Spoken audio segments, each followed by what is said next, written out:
Government's role is to incentivize innovation and the entrepreneurial spirit in America. We could have far more clean energy. We can have next generation nuclear, thorium reactors that have no risk of meltdown.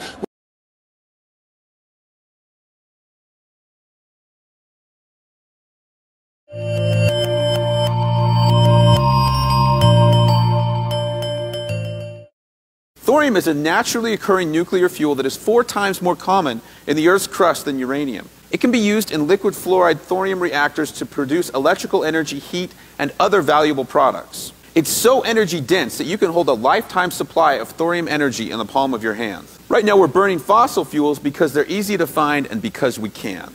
Using fossil fuels entangles us in conflict in unstable regions of the world and costs money and lives.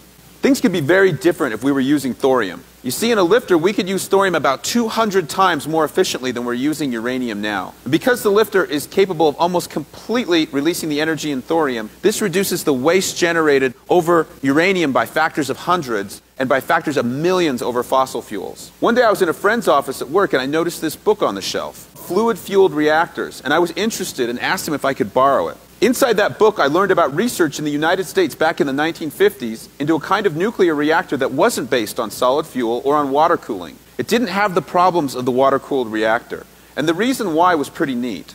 It used a mixture of fluoride salts as a nuclear fuel, specifically the fluorides of lithium, beryllium, uranium, and thorium. Fluoride salts are remarkably chemically stable. They do not react with air and water.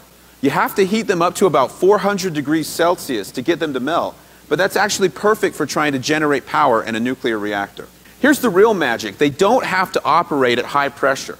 And that makes the biggest difference of all. This means that they don't have to be in heavy, thick steel pressure vessels. They don't have to use water for coolant, and there's nothing in the reactor that's going to make a big change in density like water. So the containment building around the reactor can be much smaller and close-fitting. Unlike the solid fuels that can melt down if you stop cooling them, these liquid fluoride fuels are already melted at a much, much lower temperature.